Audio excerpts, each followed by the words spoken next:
I'm Matthew Holtzclaw. Keep talking. And this is Prakash Puru. And we do magic for a living. I grew up in Northwest Florida. There's a saying in that part of Florida. You think Florida, you think kind of resorts and beaches and things. This is more of a South Alabama, a very religious place in a way, sort of. So it's definitely kind of the deep of the deep South. And the first magic trick I ever saw actually was in a Southern Baptist youth group. This is the first live magic I'd ever seen.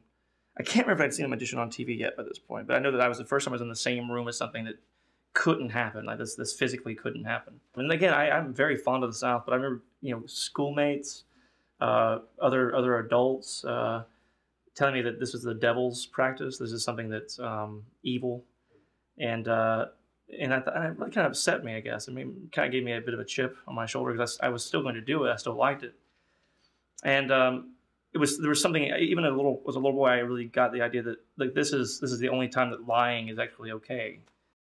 When I was 8 years old, I got a book on magic, and I started doing tricks from props around the house, and it was a hobby that I've always done. I've always had this fascination with, but started doing it for a living when I was about 23, and it's been a career ever since. And, I was born and grew up in Singapore. Singapore, by virtue of being British by heritage, it used to be a colony, but at the same time imports so much American culture. And also because of where it is, we were very much aware of what was going on in the magic scene in the States, but also in England and in Hong Kong and in Japan and in Australia. I suppose I started when I was 6. I got a children's magic set for a birthday present, and it stuck. It's the whole thing about, you're a 6 or 7-year-old and all of a sudden all the adults in the room are paying attention to you and infuriated by the fact that you're doing things that they don't know how to do. I think you kind of learn on your own for a while, but then a family friend named Bobby Odom, very big guy, was large guy. Yeah, he was very large guy. He's a dock worker and a magician on the side. But he was a guy who did it, and they introduced me and went to his home, and he did some of the first like real actual kind of magic, like close-up magic that I'd ever seen. He cut his arm off on his kitchen table. Did these really weird, strange things that I just never thought were possible. Taught me some of the first like difficult sleight of hand I ever learned. The stuff that looks like nothing, that you don't perceive anything's happened, but it takes a lot more practice and leads to actual things looking like miracles. And I owe him a lot. He was the one that really gave me my first videos and books and things, and the real work, the real stuff. I never really had one mentor, and so both. I mean, there's no substitute for a one-on-one learning process. You bend the finger back like this, it kind of take the joint and it comes off like that.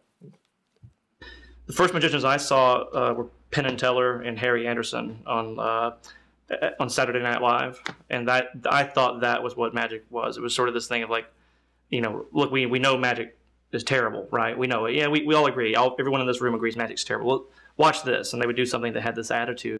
But it is true. I mean, like if you being introduced to Penn and Teller and Harry Anderson as that being your first taste of magic is very different from what I had.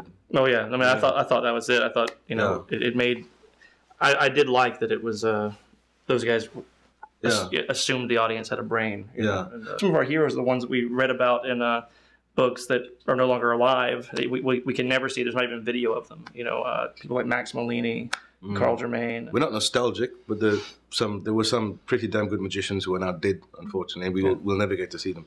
The fact that we can now get into contact with the magicians who we only knew by name. We'd get their book whenever their book, every 5 years they would write something. The fact that we can now write them and say, listen, I am so and so. So it's very nice to meet. I'm a fan of your work. You mentioned this, and then what about this? And they will write back. That's, we forget that the internet includes email. And if magic's more accessible, if it's easier to learn, that's fine. I think we have no problems with that. It does mean that the bar's been raised. We were friends for a long time, and we weren't working together formally. We'd be booked for similar parties and show up at the same parties. And then eventually we started working together properly. We actually started a business, and then somewhere along the way, we started writing our own show together. Magic is a deeply intellectual art form. It was like that. It's so surprising, I think, to think of it that way, because it does. It insists the audience bring something to it, and insists the audience have enough life experience and to know what can and can't happen. Because for you to conclude that something magical has taken place means you must conclude that something impossible has taken place. Yeah, and that's an intellectual process, not an emotional process. Yeah, right. And the thing about it, it's easy to, if you haven't seen a lot of magic, it's easy to write it off as being childish and stupid and stuck in the 80s. Yeah, what's the perfect conditions for magic? Number one, it has to be live. The audience has to be in the same room. Like, you don't listen to bad music and think that all music sucks. You don't watch a bad play and assume that all plays are horrible. Because you know, because there's so many other plays for you to go to, and so much other music for you to listen to, and movies and paintings and da. But there isn't that much magic. There's very few people that get to see magic live and actually see it done well, and it's not just a guy trying to pick up women in a bar. If you do happen to see crap magic, don't forget that, well, that's just a little bit that you got in touch with, you know. I think I'm as surprised as any parent that card tricks have gotten me around more of the world than I ever imagined to see. You know, like, whenever we're in Singapore, Turkey last year, we're sitting around like card tricks, and